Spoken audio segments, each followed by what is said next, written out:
এই যে জায়গাটা দেখতেছেন, এই জায়গাটায় আমি এই যে গাছগুলো, আমার হাতে যে কোদালটা দেখতেছেন, এটা আমাদের নোয়াখালী ভাষায় কোদাল বলা হয়।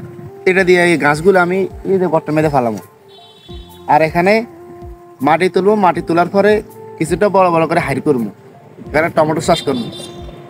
তো ফলন যদি ভালো হয় চেষ্টা করতে হবে।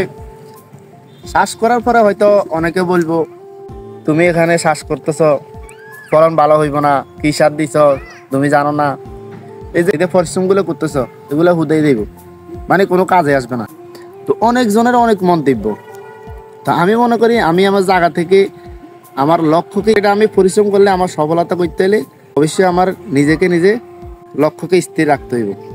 আমাদের সমাজে কিছু মানুষ আছে যারা অন্যের সমালোচনা করে বেশি, অন্যের পিছনে লাগে থাকে অন্য সমালোচনা করার জন্য। ভালো মন্দ যেটাই হোক সেটাই দিয়ে সমালোচনা করে। তো আমি মনে করি আরও সমালোচনার মধ্যে কান না দিয়ে নিজের পরিশ্রমকে, নিজের কাজকে নিজ জায়গায় স্থিরভাবে রাখবেন, সেটাই হলো সবচেয়ে বড়। আপনার সফলতার পিছনে অনেকজনে অনেক কথা বলবো, অনেক কিছু বলবো। যখন আপনি একদিন সফল হইবেন তখন সবাই আপনাকে ডাক দিবে। আমাদের দেশে ম্যাক্সিমাম মানুষ এখন অনলাইনে কাজ করে।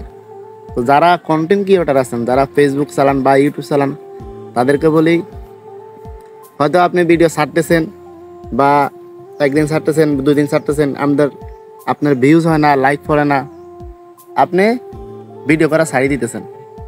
আমি মনে করি এই ছাড়িয়ে না দিই ধৈর্য সহকারে কাজ করেন, আপনার ভিডিও দৈনিক ছাড়েন, আপনার সফলতা একদিন একদিন হবেই।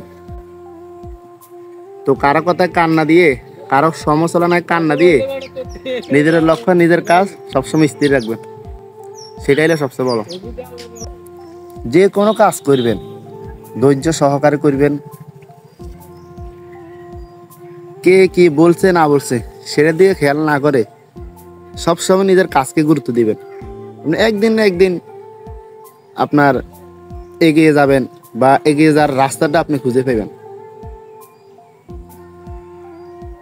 তো আপনার জেলায় এরকম, আপনার এলাকায় এরকম সমালোচনার লোক আছে কিনা, বা যারা সমালোচনা করে এরকম কেউ আছে কিনা অবশ্যই বলবেন।